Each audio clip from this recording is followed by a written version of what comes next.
Agora, você começa os seus programas, e eu já reparei nisso, é interessante observar que você inicia os programas com uma pergunta muito simples. Como você está?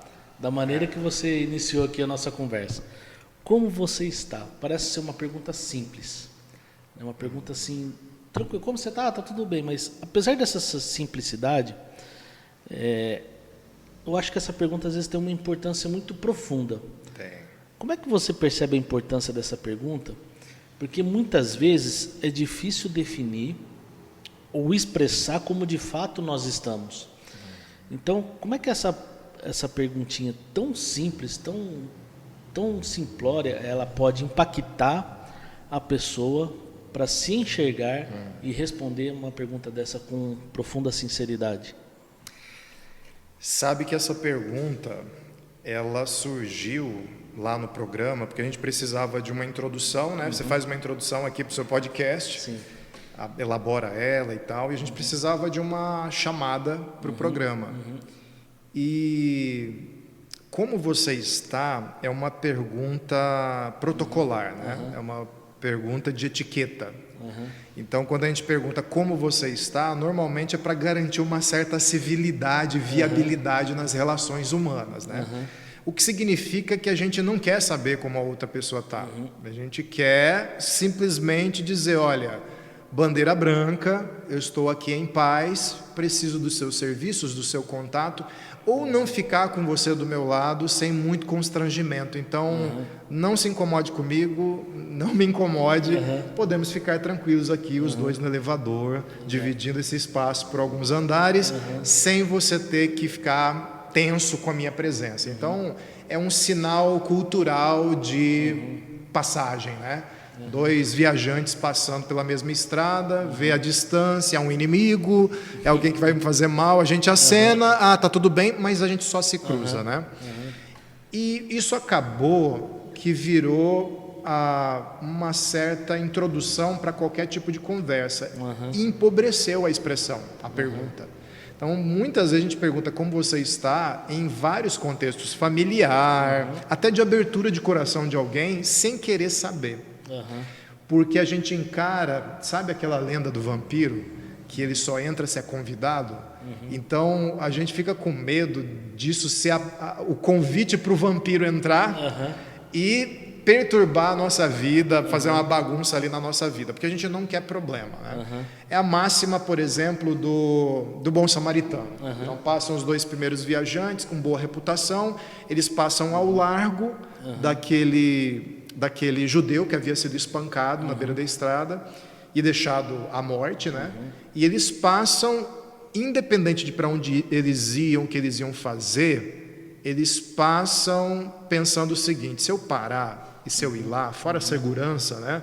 Vai que é uma armadilha, alguma coisa assim, mas se eu parar ali, vai tomar meu tempo, vai me desviar dos meus projetos, da minha agenda, eu não tenho espaço para isso. Então, o bom samaritano, ele refaz a agenda dele e inclui o outro na vida dele, nessa agenda. Como você está sincero, e ele dá para ver pelo olhar, pelo jeito que a gente pergunta, pela postura do corpo, a outra pessoa sabe, ele quer realmente saber como é que eu estou. Não, ele só está dando bom dia, mas de um jeito mais empolado, né? E por aí vai.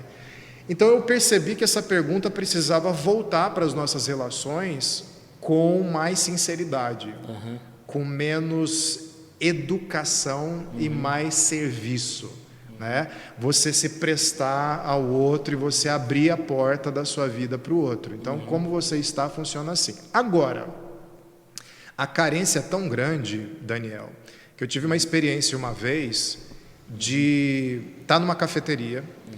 Estava vazia a cafeteria, numa cidade aqui próxima, cidade de Amparo, próxima de Campinas. E uma moça me serviu o café e eu percebi que o semblante dela estava muito abatido. E ela tinha um colar, uma correntinha com metade de um coração. E me serviu ali com a cara mais triste do mundo, né? E eu pensei, eu ainda vou tomar alguns cafés aqui, porque eu gosto de trabalhar em cafeteria, né? E aí? E eu me arrisquei a perguntar, tudo bem com você e com a outra metade do coração? Que sabe aquelas correntinhas que parece que outra pessoa tem um coração?